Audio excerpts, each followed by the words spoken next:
Thank you. So just introducing some of our fantastic hosts who will be with us this session and leading this session. We've got Siri from Thailand. We've got Bashat and Avash from Nepal, and Ella from Nigeria. These are our fantastic UniSQ ambassadors who are all international students studying at UniSQ. They are here to provide their insights in the journey to Australia and to share their experiences about living in Australia. I am Grace, and I am joined by a number of UniSQ representatives as well. We've got Tanya from the Support for Learning team and Nathaniel from our international marketing team. We've also got Cindy, who is a consultant from Bupa, and she will be joining us today to share some insights about healthcare in Australia. Thanks, Nathaniel. So first of all, we're starting off with an acknowledgement of country. So an acknowledgement of country is an opportunity for anyone to show respect to traditional owners and the continuing connection of Aboriginal and Torres Strait Islander people in country. So an acknowledgement of country can be offered by any person, and like a welcome to country, is given at the beginning of a meeting, lectures, events, and webinars. So you can read more about our Aboriginal and Torres Strait Islander cultural protocols at the UniSQ website. And this is something that you'll traditionally hear and get to know quite a bit during your time here in Australia. So the University of Southern Queensland acknowledges the First Nations of Southern Queensland and their ongoing connection to country, lands, and waterways.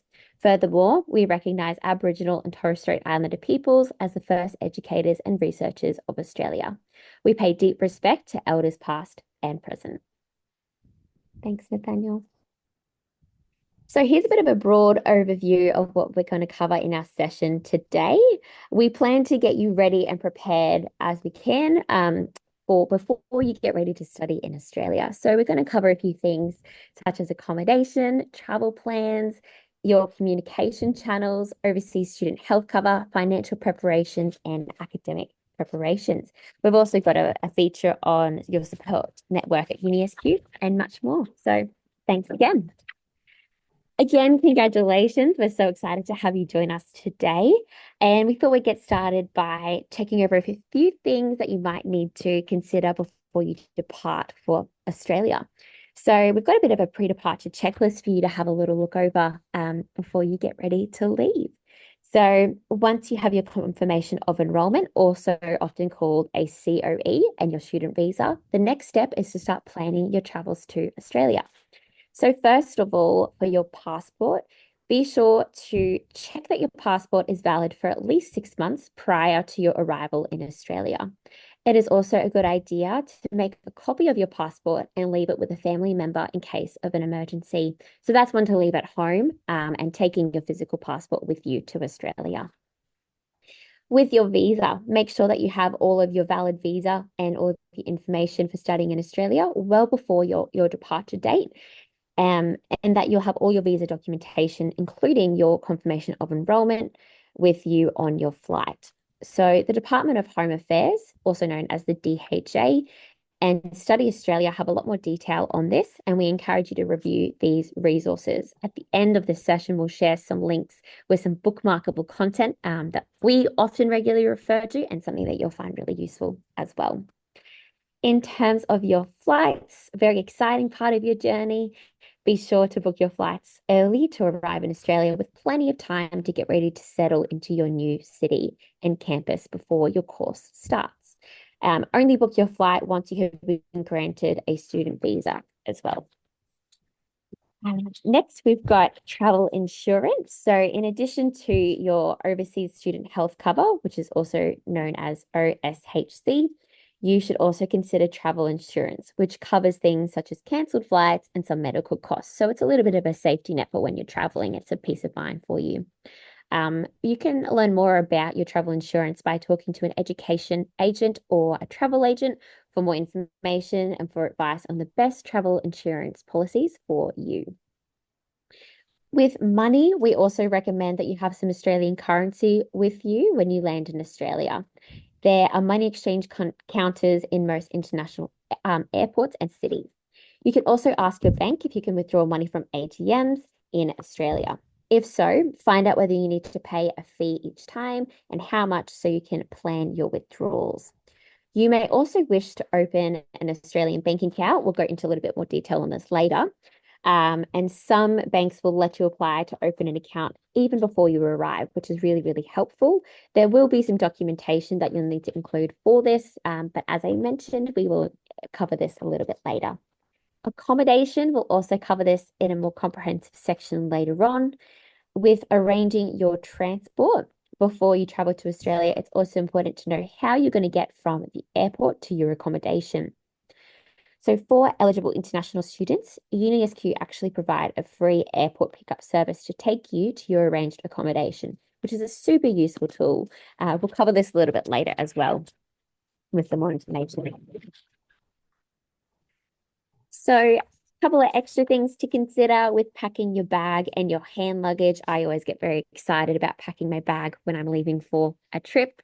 Make sure you've researched the average temperatures of your location in Australia so that you'll know whether to pack clothes that suit cold or hot weather. It is currently winter in Australia and it is very cool in Toowoomba and Brisbane. While it's cool at the moment, Queensland heats up pretty quickly, and it's advised to definitely pack both warm and cool weather clothes. It's also a good idea to pack a travel adapter that connects to an Australian power point. We'll cover that a little bit later as well. Make sure to also check your airline's luggage allowance. Some airlines have the option to buy additional baggage online, which is cheaper than paying for an overweight or additional bag at the airport check-in. So just do a little bit of research, depending on which airline you'll be flying with. And for your hand luggage, it's a really good idea to pack a change of clothes, a toothbrush, toothpaste, deodorant, anything that's going to make your trip a little bit more comfortable for you. I always like to take an eye mask and some earplugs, headphones, entertainment, things that are going to keep you going for a long trip. And remember that liquid, aerosol, and gel items must be in containers of 100 milliliters or less as well. Some other important documents to pack in your hand luggage include your passport and visa documentation, the address of your accommodation. Make sure you bring a pen to fill out your incoming passenger card, any prescription medication, and a list of emergency contact details, including a family member, your education provider, and an education agent if you have one. What to expect when you arrive in Australia. When you arrive in the Australian airport, you'll first need to go through immigration and customs. You will need to complete an incoming passenger card, which is usually given to you on board on your flight. So further information on what to expect at border clearance can be found on the Australian Border Force website. With check travel and border requirements as well. You are not required to show proof of COVID-19 vaccination for travel in Australia. And you also don't have to show that you've got a COVID test before arrival. Be sure, though, to check the requirements of your airline and any countries that you are transitioning through, as they may have their own vaccination or COVID-19 pre-testing requirements. So just be sure to check those online.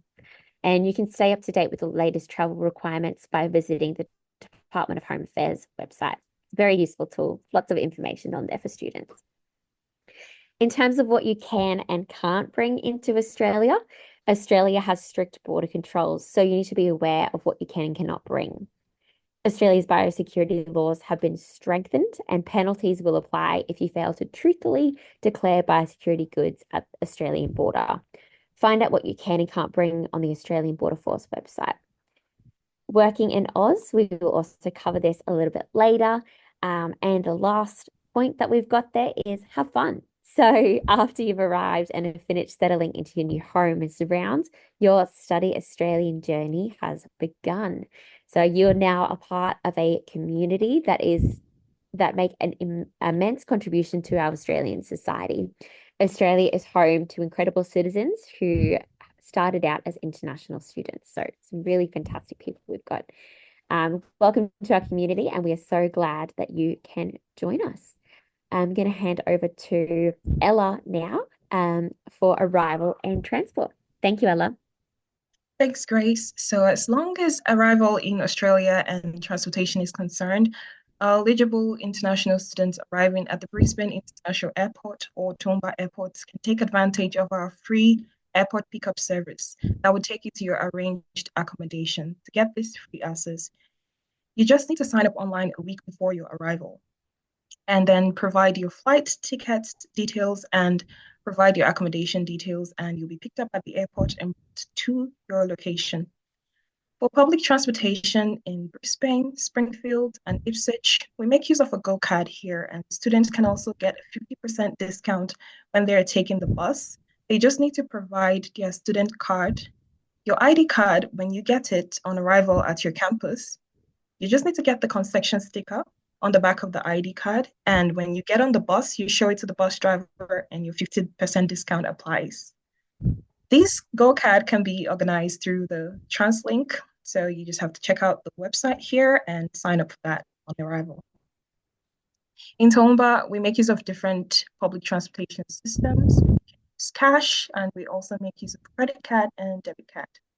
And there is also a recent change to Queensland Transport public transportation that began on the 5th of August, where the fares have now been reduced to 50 cents for the next 6 months. Very exciting.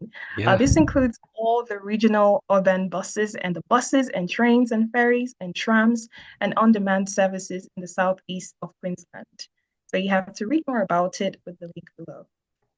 There are also two regular bus services here in Queensland. We've got the Greyhound and the Morays that go from Tomba to Brisbane, and they have each of their own special discounts and deals for travels. So if you're a student, make sure you provide your student ID card and you get a discount on your tickets. There is also a free intercampus bus that runs from Mondays to Fridays only. And there's a timetable available at the bus stations on campus where you can find where you can find out where you can catch the bus, what time the bus leaves. And there are 4 trips leaving at different times a day. All you need to do is present your valid student ID card or your staff ID to the driver, and then you take a seat. Awesome. Thanks. I've just posted some links to the things that Ella was mentioning there in the chat, that you can just find them and browse them at your own leisure. Yeah. Thanks, Ella. We'll talk about driving in Queensland. Thank you, Nathaniel. So if you're driving on an overseas license, when you arrive in Queensland and you have your overseas license, you just have to make sure you understand the Queensland road rules. And through the link here, you can find all of the details about that. You would need to transfer your overseas license when you arrive to Queensland to a Queensland driver's license. And to do that, you need to visit the transport office. You can find information about all of that in the link below. And the requirements for you to transfer your overseas license vary depending on where your license is from. So I think that's something you need to take note of. You should also consider comprehensive car insurance if you decide to drive in Australia. When you get a car here, you need to consider getting a CPC. Now, each policy has different excess items. So some may vary, lower costs with higher excesses or vice versa. There is free parking on each of our campuses, and cycling or walking is great if you live close by or if you live on campus. Thank you. Thank you. Thank you so much for that, Ella. That was fantastic. I'm now going to hand over to Siri.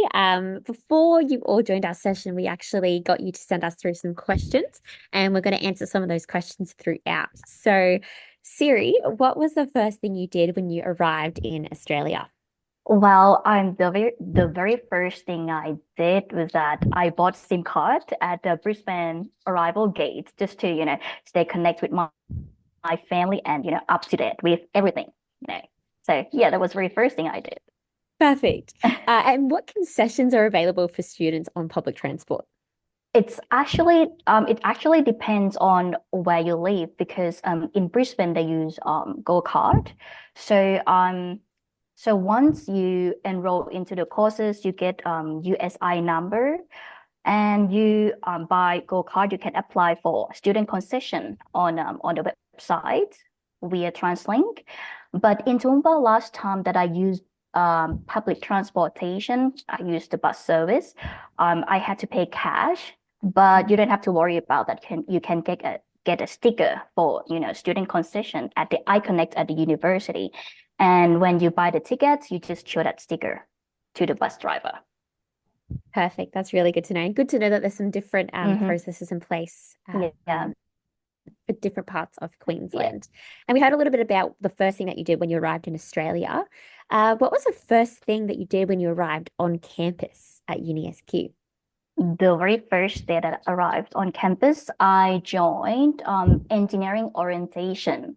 And it was really, really, really helpful session for me because I got to get to know course coordinators, lecturers, course examiners, and I understood how, every, how each subject works, something like that. And, they toured me around the set block, or, we normally call it like engineering building.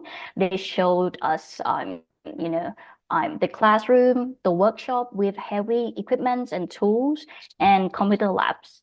But the most important thing is that you got to know other students, international students and also local students. And sometimes you see each other in the same class after that. Oh, that's great. So good to build a little connection with the people before you even start your courses. And finally, Siri, what did you bring with you to Australia? Did you have everything that you needed? Well, actually, I had a list of the items. What should I bring with me? Which is actually you already covered most of them. Great. That you mentioned Good to know. before. But yeah, for the clothes, I prepared winter clothes, summer clothes, because here in Tumba it's pretty cold at the moment. We are in the winter right now, and also I prepared study gadgets. Something that relates to my study discipline for engineering. So I need a laptop, of course, and scientific calculator, compass set for drawings, and also power adapter, because in Australia it's different from Thailand. So yeah, that's really necessary for you to prepare. And also I prepare household remedies, but you have to make sure that everything is eligible to bring in Australia. Yes. And I also printed out important documents, something like passport, immigration visa grant documents, accommodation details, flight tickets, overseas insurance, and COE documents, just in case if you got some questions or something. Yeah, perfect. That's pretty much it. Thank you, Siri. All of the thank you, Grace. Official documents. Love it. We're now going to move on to what it's like living in Australia. And we're going to chat through renting and accommodation, bills and living costs, money, banking, and budgeting. And Nathaniel, over to you. Yeah, I'll take it from here. Hi, everyone. You can apply to one of our on-campus residential colleges. These are private single occupancy rooms. Currently, we don't offer rooms for couples or families. UniSQ has 3 owned and operated residential colleges on the Toowoomba campus. Currently, there's no university-operated student accommodation at either Springfield or Ipswich. However, there are some other options, which I'll post in the chat. You can find a link here, or you can source your own accommodation.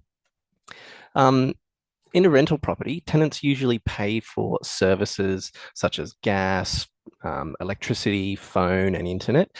You may also, depending on your rental provider, you may be charged for water. Rentals in Australia usually require signing a lease, which is a contract for a period of time. Often it's 6 to 12 months. I'll share some links to some of these resources here. For more information on what to do before starting a tenancy, what to expect while renting, and how to end your tenancy, it's also available through the Rental Tenancies Authority, or the RTA. And I'll share a link to that as well. In Australia, bonds are done through the RTA, which is a state government body that provides tenancy information and support. A bond is a security deposit paid by tenants for damage of the property or unpaid rent. Typically, it's 4 weeks rent and is paid at the start of the rental agreement. The RTA holds this bond and then returns it to the tenant at the end of their tenancy, provided there are no claims against it for damage or unpaid rent. things like that. You may need to arrange a few nights accommodation if your rental property is not yet available. While you're searching for your rental or when you're applying for it, also consider where it's located. For example, think about how you'll be getting to campus, how you'll be getting to the shops, like is there any local shops by? If you're getting a part-time job, where that is located. A good idea is also to look around for local doctors or clinics nearby. And Avash, if I just get you to unmute your microphone, we'll just go through some questions from our international students. Avash. Hi, Avash. So, Who is the hey, person to contact from UniSQ about renting? so about renting, there is the university's website, which goes by resportal.unisq.edu.au. So you need to create account using your Google credentials, and you need to fill an application for staying on the campuses. And for following up on your applications, you can email accommodations@unisq.edu.au. Fantastic. You can So also, sorry, go ahead, Avash. Oh, that's yeah, all good. you go ahead. Yeah. Oh, you can also reach out to the Support for Learning team, who can, provide information on accommodation options like close to campus, or help finding accommodation for placements if you're a nursing student or something like that. Yeah, did you want to add anything to that, Avash? Nothing much No, for just so if you have any problems, so you can just email the accommodations and they will just look after it and they will do what they can to help you. So just feel free. fantastic. Thanks. And Avash, you live on campus. What's it like to live on campus? So as an international student, when we leave our home and come here abroad, we expect something from university, the uni life abroad. I think living on campuses is one of the best experiences that I had because you get to build connections, you get to know a lot of people, learn a lot of cultures. They um, organize programs so you can build connections and you can find like-minded people. You know what they say, birds of a feather flock together. Yeah, nice. Um, That's so lovely, yeah, like a community. living on campuses is pretty much gives you the uni life that you are Fantastic. expecting for. Can I bring my parents? Can my parents also live on campus? No, your parents cannot live on campus. As Nathaniel mentioned earlier, that it is only for single occupancy and it is for a single person, so you cannot have your Mm, families or couples on the university accommodation. But you can bring visitors, notifying the accommodations and filling up a form for visitors so that they can live in the risk college's compound for yep, the like a certain period temporary. of time Yeah, given gotcha. by the risk college's guidelines. Yep, yep. And you've just got to give them some notice and then they can arrange that. Fantastic. Thanks, Avash. I'll continue on and talk about opening a bank account. So, most services and products transactions in Australia can be paid by electronic funds transfer or EFT by using a physical card. You can apply for these debit cards or credit cards when setting up an Australian bank account. In some countries, the process of setting up an Australian bank account can begin prior to travel. We highly recommend doing this if you can.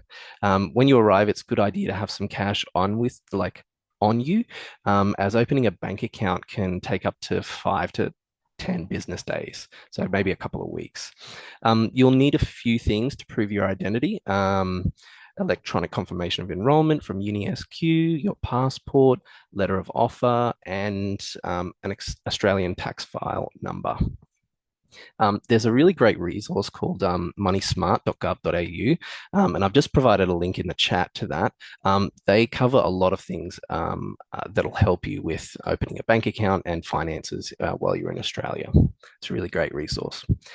Let's talk about some living costs and budgeting. Not all rental agencies cover the utility costs, as I mentioned before, so you can be charged for water and gas, electricity. You can also arrange for a payment plan with your utility company to make paying these more manageable. You will need to organize your own phone and internet plans. We recommend comparing prices to fit your budget. Check things like data limits and international call costs before signing a contract. You can also purchase a range of prepaid SIM cards. They're available at most post offices, and there's even a post office on the Toowoomba campus, which is open Monday to Friday. Here's some great tools to help you get an idea of what costs are involved, and it will also help you like plan your finances and budget accordingly.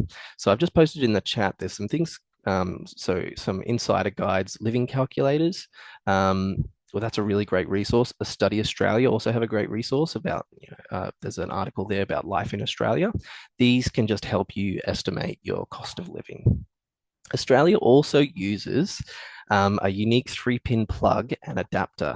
And adapter plugs for these are readily available in Australia. I imagine these are the kind of things that they would have very expensive in the airport when you arrive.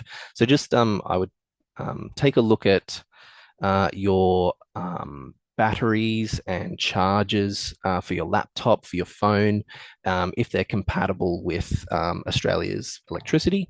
So we supply electricity at 240 volts with a 10 amp outlet. That's what they look like here on the right hand side. Most appliances overseas maybe are 110, 120 volt appliances. So just check with your manufacturer specifications on your batteries and chargers for your phones, just to make sure that they can be operated safely with an adapter in Australia. Weather in Australia. Remember that seasons are opposite in the Southern Hemisphere, with winter in July and summer in January. It gets both hot and cold in Queensland, so be cautious running your air conditioning or heating non-stop. This can, we've all felt that pain, result in an unusually high electricity bill or gas heating bill. So yeah, just keep an eye on that and just be cautious of it. In most parts of Australia, talking about like UV or ultraviolet radiation, it has an index that reaches 11 or more in the summer, which is really extreme. You need to be sun smart in winter too, because even on a clear and sunny day in winter, when it's not very hot, it still reaches what's considered high levels of ultraviolet radiation. So yeah, keep a hat on, stay in the shade.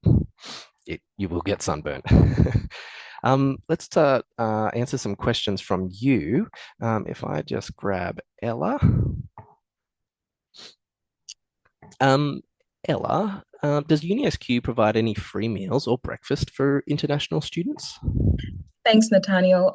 Although UniSQ does not provide any free meals or meal passes for international students, we do offer discounts at the refectory. So on any of our campuses, if you ever go into the refectory to eat, just provide your student card at the counter and you're going to get a discount rate. Yeah, very cool. And another question that we got asked is it okay to drink tap water in Australia?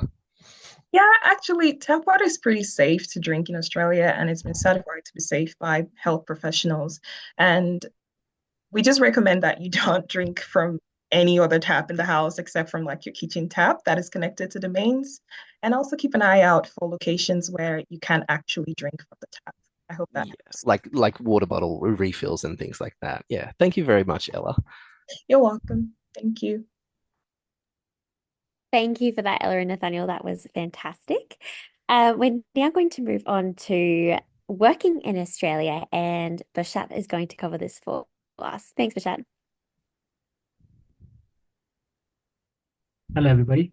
Thank you, Grace. Now let's talk a little bit about working in Australia. So to work in Australia, first thing you need is an Australian tax file number, which is also referred as TFN, by most people. You can apply for one once you have an Australian address. So once you have arrived at your destination and you've got a residential address, you can apply for Australian tax file number online. It might take a week or so to arrive, and it will arrive in your mailbox. So keep looking in your mailbox. And if you have a student visa, you will need to be aware of the genuine student requirements before you apply for any jobs. It is also referred as GTE requirements previously, but now it's a genuine student GS requirements set by the Department of Home Affairs. For example, a student can work up to 48 hours per fortnight. That means you can work up to 24 hours a week, and 48 hours per fortnight means 2 weeks from Monday to Monday. And you have the same rights as any worker in Australia. These rights protect entitlement to a minimum wage. The minimum wage depends on your age and the type of industry you are in. So it might differ in an retail industry to hospitality to medical. So keep an eye on that. And it also covers challenge of unfair dismissal from job, breaks and rest periods. Make sure you have your entitled breaks while working. You are allowed legally to have a certain amount of breaks during your shift. So this is also dependent upon the type of industry you work in, and you are also entitled to a healthy and safe work environment.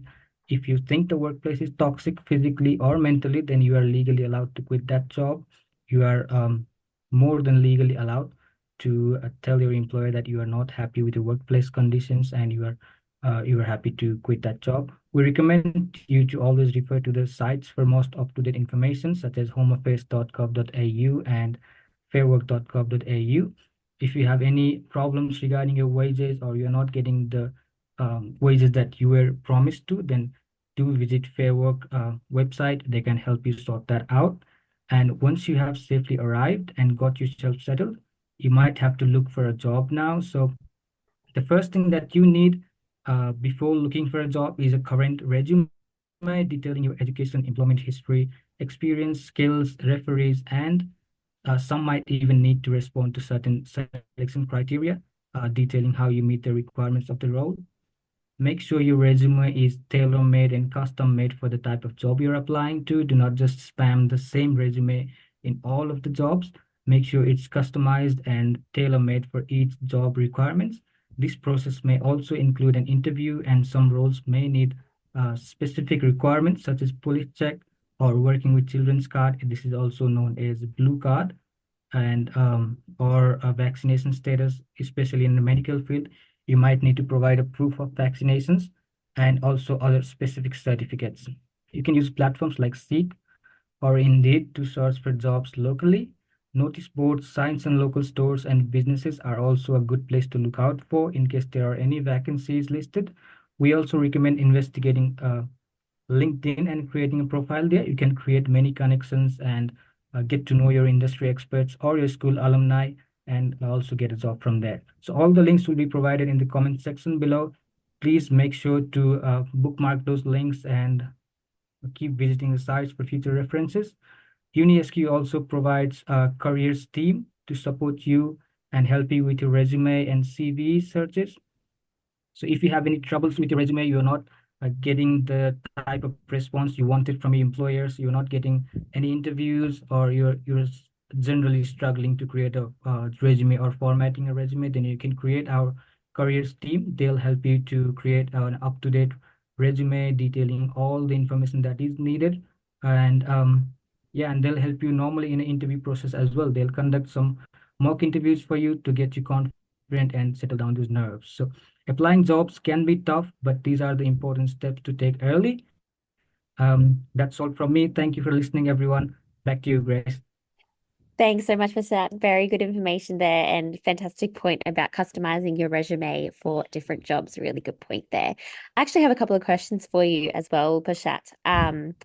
If I arrive in Australia before classes start, can I use UniSQ computers for my job application? Or actually, that one is for Avash. Avash.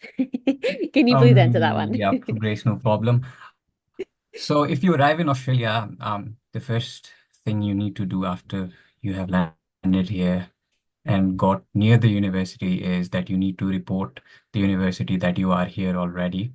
So you can do that by going to your student support near your university's location, and then create your student credentials and get your student ID card, which you will need in order to log into the computers of the UniSQ and create your resume.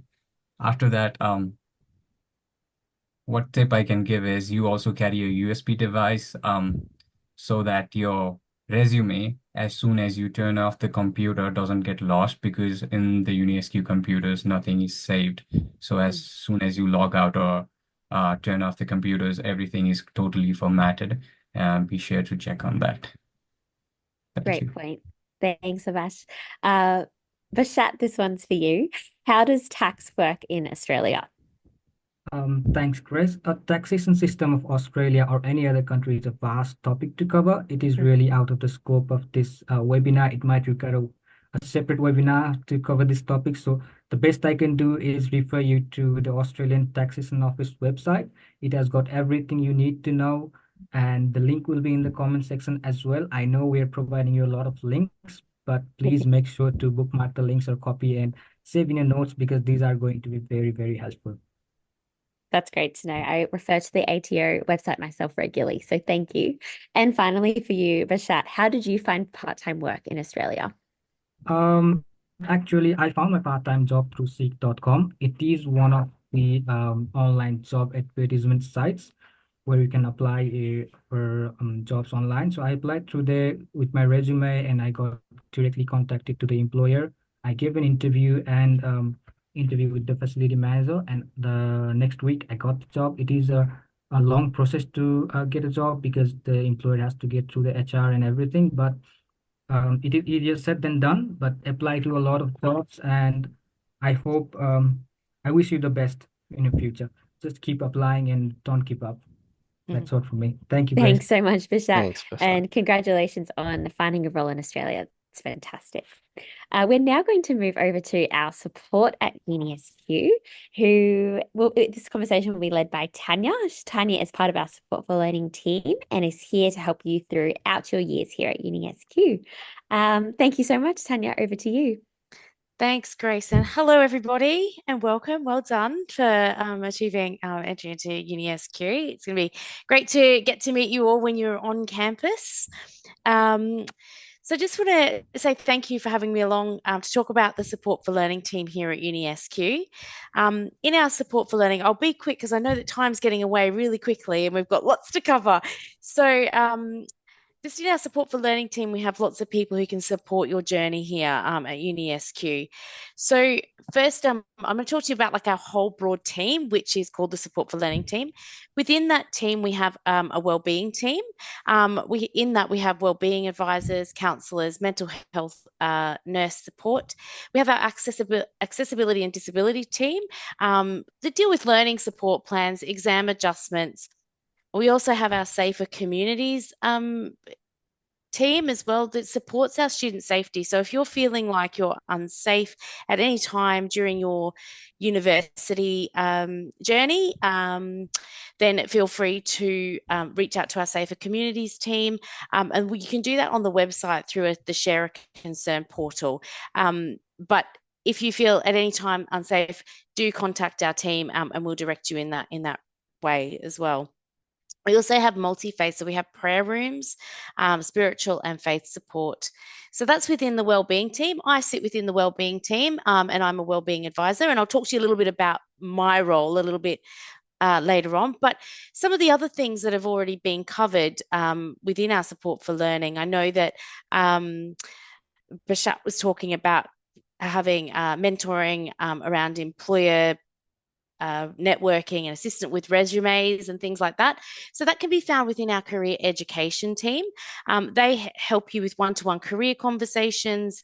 They also help with if you are looking for a job in the industry that you're going to be working or you're studying in.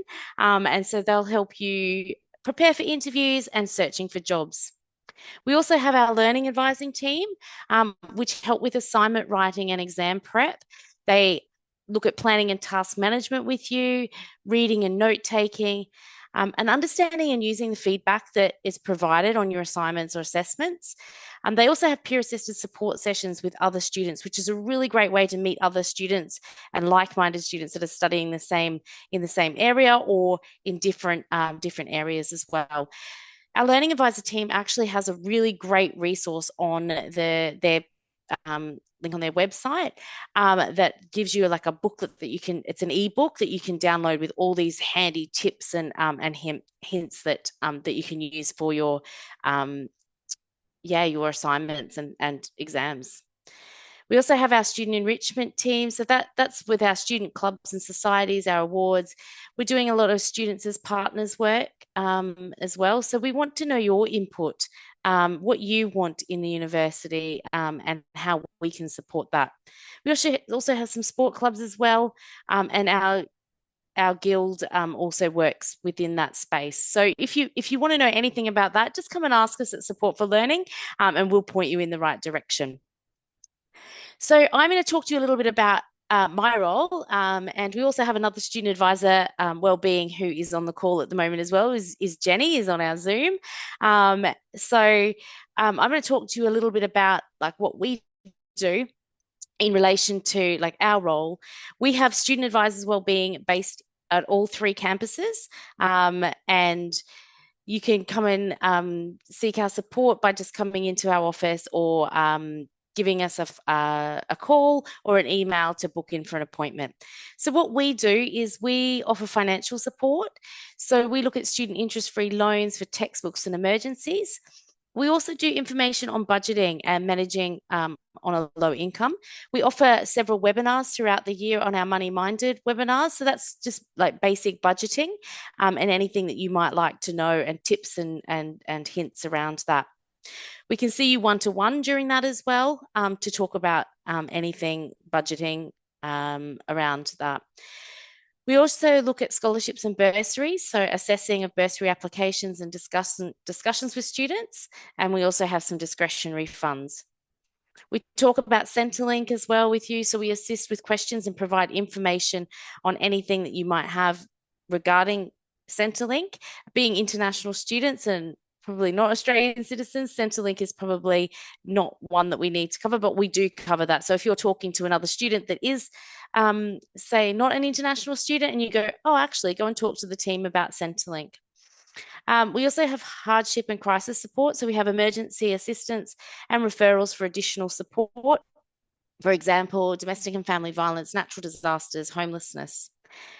We also have our ally network. So we provide information, training and support for staff and students who identify as LGBTIQA+, or who would like to trade in this area to become an ally. We give students information about community legal services that provide free consultations. So that's our legal support. We also have what we call JP services. So if you need any documentation verified, we have JP services on our campuses on a Springfield, and Toowoomba on a Wednesday from 12 till 2. At Ipswich, we don't actually have one on our campus, but a local one can be found about a 5-10 minute walk from the Ipswich campus.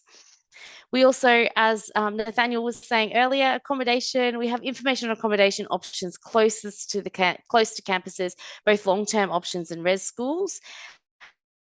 Finding accommodation for placements and any tenancy issues you might have, whether that's through res colleges, through private rental, wherever you're renting.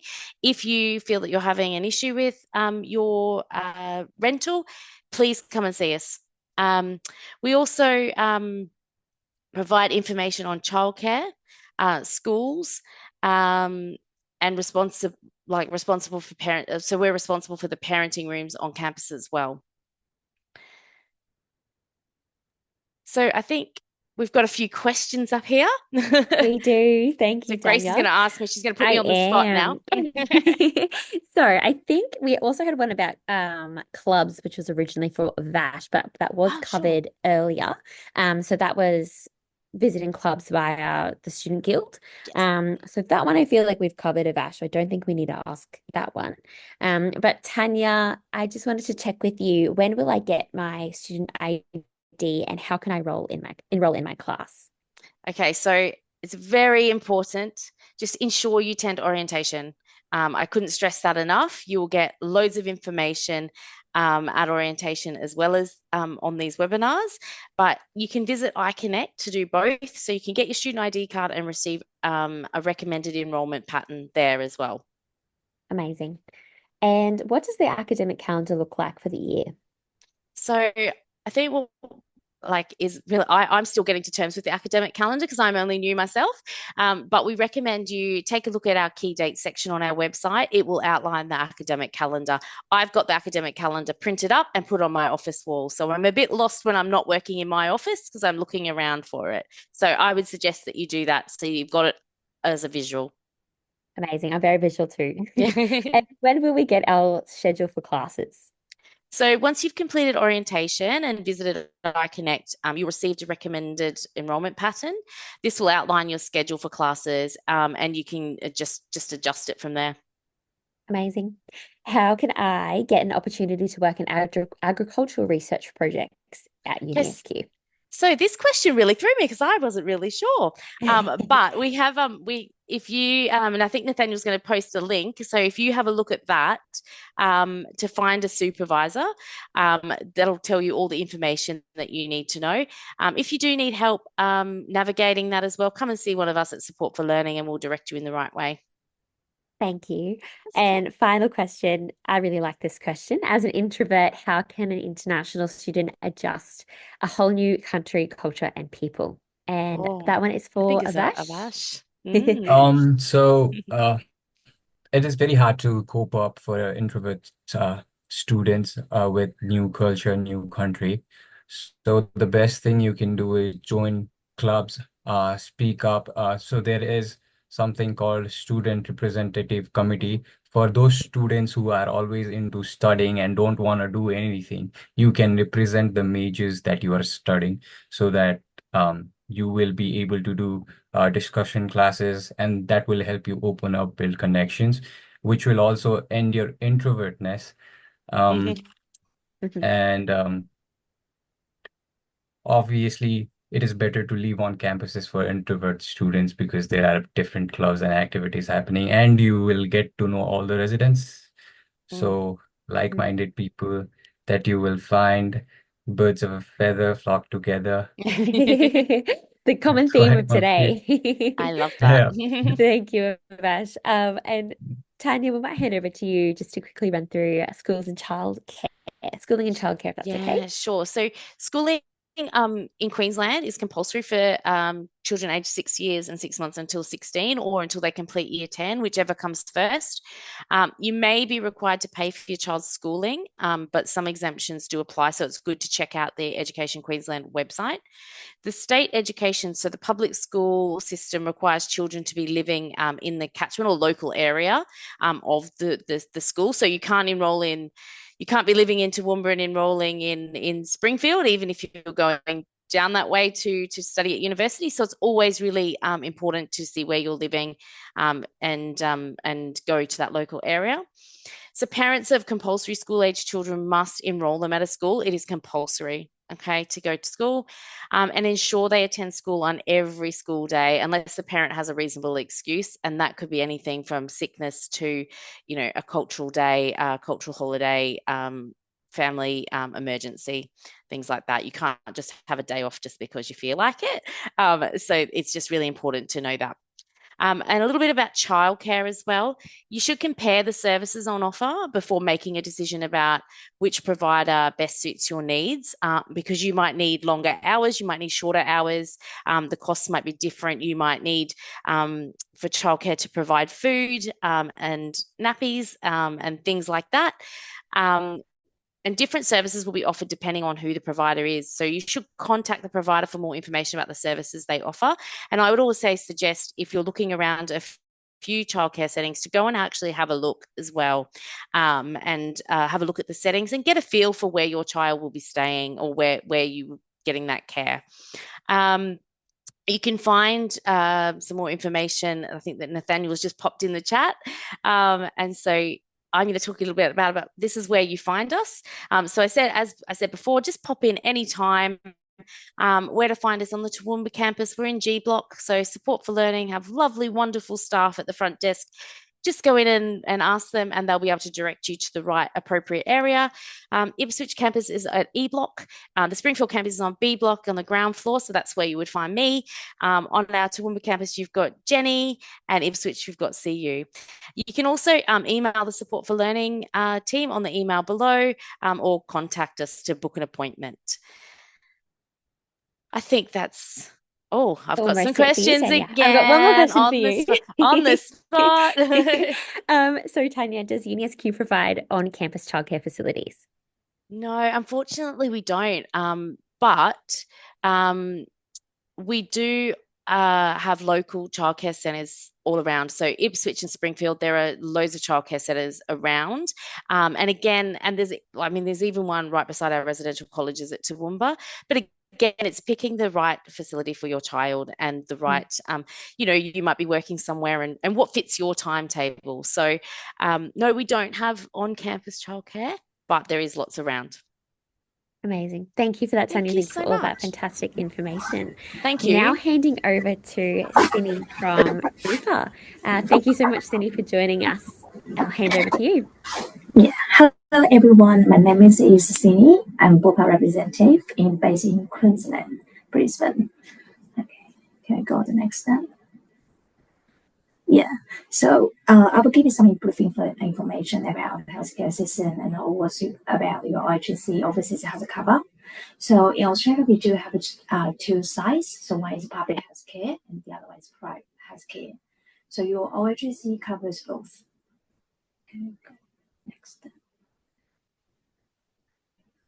Next page, please. Yeah. Okay. Basically, your OHC covers all necessary medical services if you need any medical service in Australia. So we will cover unlimited emergency ambulance.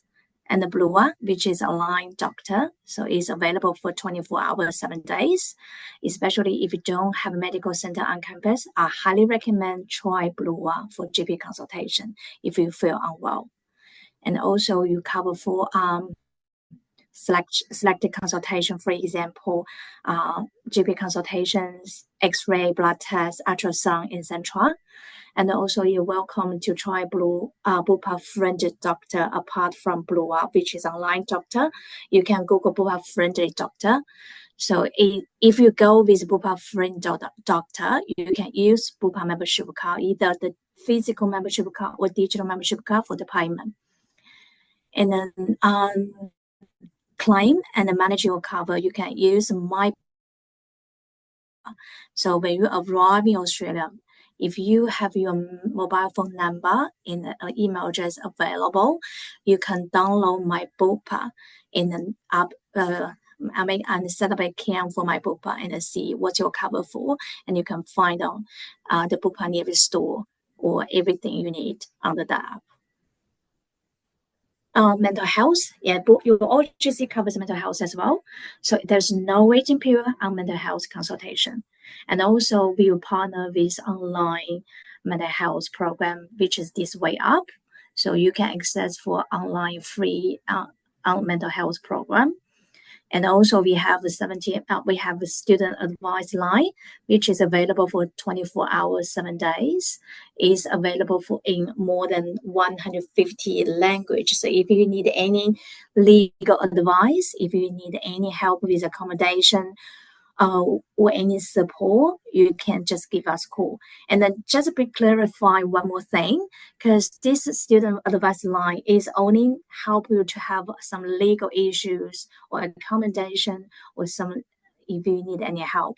If you need any help regarding your policy, just contact with us directly, not this student advice line. Okay, so that is give you some scenario what you can do if you feel unwell. So if you just feel unwell, not that is emergency situation, always go to see GP first. So you can find, as I mentioned before, you can try Blue, which is an online doctor, which is available 24 hours, 7 days, or you can find a medical center in shopping center around campus or medical center on campus to look for a GP consultation. If you are in emergency situation, call 000, and the ambulance service will come to you and check your condition. Life rewards. So life as a BOPA member, so you can access life rewards. So this give you a big discount on a large range of retailer, restaurants, cinemas, or something. You can log on my BOPA to see all the details.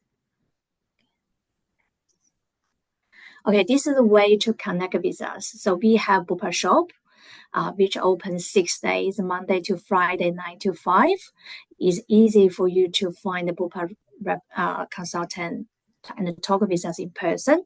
And then you can phone us, and also you can email us, and also you can chat with us via WhatsApp. So this is the way you can contact with us if you have any questions. Okay, that's all today. Thank you so much for that, Cindy. Some really great information there. We've also got a health medical service at each UniSQ campus, and it's important to take care of your health mentally and physically. And be sure if you are bringing medication from home, bring a letter from your doctor as well for your travels. And now going to hand over to Avash, who's going to talk about homesickness. Thank you, Avash. Thank you, Grace. So homesickness is a thing that everyone has, but mainly international students, as they are really, really far away from their home. So in homesickness, I guess there are 4 phases. And the first one you go is the honeymoon phase, where you're excited about the life you're gonna have, the experiences you're gonna get. And after that passes, then you have the shock phase, where you start missing your family, getting anxious, start panicking. Then you get the recovery stage, where you realize that it's gonna be okay, it's gonna be fine. Gradually, everything will start making sense. And then there is the independence stage, where you start making friends, building connections, and looking forward for your future. So there are some aspects that you can do to deal with homesickness while you're abroad, which are in the next slide, I guess. Oh, it's here. So you need to keep connected to your family, contact them through messaging apps, your friends, keep in touch, talk to them every day, make plans, leave your room, go out, visit local places, so that you get to know more about the place you're living in and the people you're living with. Keep studying. That can help you, that can give you a sense of accomplishment, so that it will be like your day was well rested. And the other thing you can do is self-care, eat well, go to the gym, do exercise, take proper rest, do yoga, meditation, whatever fits you the best, and just take care of yourself, and you'll get through homesickness in no time. For getting comfortable at UniSQ, you can log in for the orientations, and look out for the student events that are happening. You can meet the student support and ask them for the enrollment patterns, student IDs, and everything on that particular day, and even meet new friends that you can make on the day. There is UniSQ Student Guild. That is a non-profit organization for the students in UniSQ that will help you get through any problems that you have and any problems that you want to share. So saying that, I would like to hand it over to Grace. Thank you, Grace. Thank you so much, Avash. Some really great points there. It is now Question time. So, if you have any burning questions that you would like to ask, conscious, of course, that we've gone over time a little bit, so thank you for sticking around. If you have any questions now, please feel free to pop them in the chat box, and any of our hosts will answer those questions. While you're typing your questions away, I thought I'd also let you know that you can actually get in touch with our fantastic international student ambassadors via the UniSQ International website. So you can start a chat with them and ask some more questions with them, see what it's like studying in Australia, what it's like to live in Australia, talk about their favorite restaurants, all of the important things, of course. We also offer a free micro credential for you that you can do if you'd like to know a little bit more about that course. We will send a follow-up email after this session today, but it's called Successful Graduate, and it's a micro credential about getting started on your academic journey in Australia. So all the rules around plagiarism, etc., everything you want to know before your academic journey. So that's a really great way to kickstart your LinkedIn profile with a micro credential from UniSQ. So be sure to leverage off that opportunity. Currently have no questions Did we coming answer through. everyone? I hope We we may answered have answered everyone's. all of the questions. We gave everyone an opportunity to sort of like put their messages in their registration for this webinar.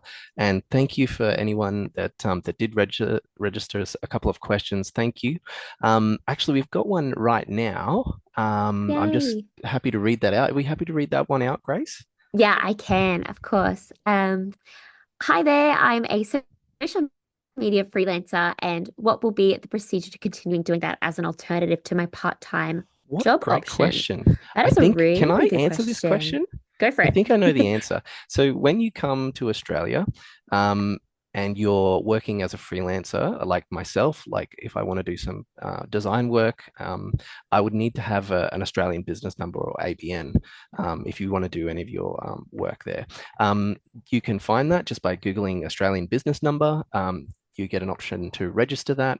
And I think Basart has even done a similar process if you're doing something like Uber Eats, I think, or something like that does require you to have your own ABN, and they'll pass the they'll pass it on through your ABN, and you pay your own taxes accordingly right. to the ATO. Yeah, is that right, Basart? Yep, that's right. You can create your own ABN through online, like you do with the TFN, and you can use it for Uber Eats or ride-sharing apps that you use. If you want to do Uber in your own car, then you'll need an ABN. You can't do it through TFN. But the important thing is that you will have to pay your taxes at the end of the year. It will not get deducted when you get paid, like as in TFN. You have to do it on your own. So that's one important thing to note about ABN. Thank you so much, Basant. Tanya, this might be one for you. We have a question. When can we enroll for the courses? Well, Tanya, did you just want to unmute? Yeah. Better not mute myself.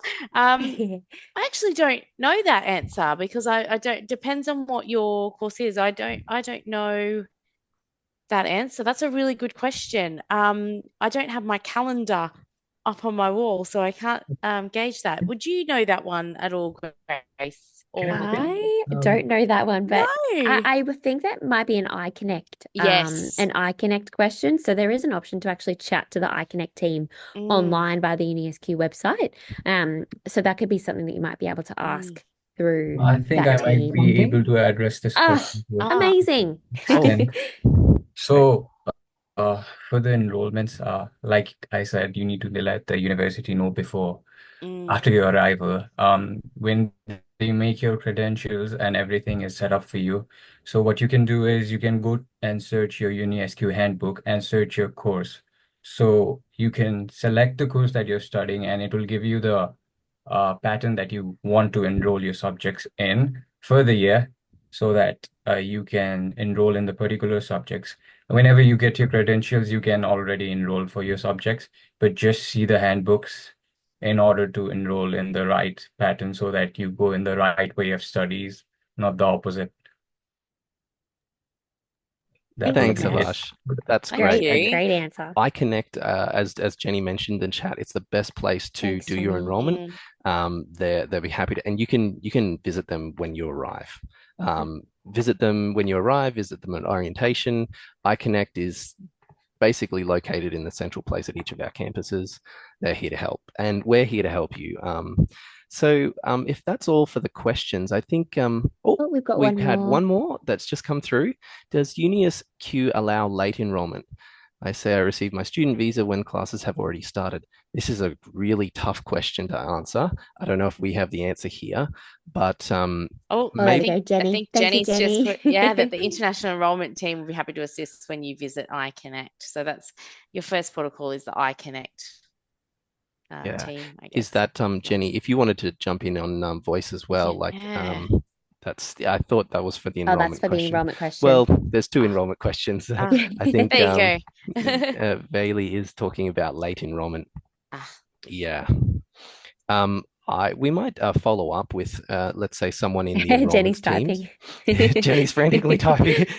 Jenny, feel free to join the chat if you wanted. But we, I think yeah, that I do know some points that can address this question to some extent. Because if you have a valid reason, I think you can take classes online until and unless you get your visa, and then come you can enroll online overseas, I guess. Because you have a valid reason that you didn't get your visa until your classes started, so that you can come and join on campuses when you're here in Australia. So I think that if you have a valid reason, you will be allowed for late enrollments. yeah. Yes, Thank yes, you you can so enroll much. as long as Thanks, it's Abash. allowed to enroll in. Some of the courses are available online, and they'll actually, since we are in trimesters, they'll actually place you in the online courses, and you can do half of your degrees from overseas until you come here. Or the other thing you can do is defer your courses to the next trimester. So you can come here early, but you can start your classes in the upcoming trimester. So that's the one thing you can do as well. Love it. Thank you, Basset. We've also got from Jenny there, international students may apply for the late enrollment 1 to 2 weeks, depending on your degree. Most of the degrees are 2 weeks, but not nursing. So that's also something to consider. Yeah, she recommends definitely getting in touch with the international enrollment team through iConnect as well. So thank you guys so iConnect to your much. go-to. Yeah. Well, amazing. If you do have any more questions after this session, feel free to send the Support for Learning team an email. Please also send through Cindy from Bupa an email as well if you've got any information, any questions about overseas health care. And you're also welcome to email Nathaniel and I via international.marketing@unisq.edu.au. Thank you all so much again for joining us for this session. It's been fantastic, and we really hope it's been valuable for you. We definitely recommend that as soon as you can, attend orientation. It's a fantastic opportunity to meet people, learn more information, get an insight into what your course is going to be like. And it's just a really fun and fantastic atmosphere. So be sure to get involved in that. Thank you so much again to all of our hosts as well. You've done an absolutely terrific job. Thank you. See you all in person soon, and safe travels, and welcome to UniSQ. Thank you, everyone.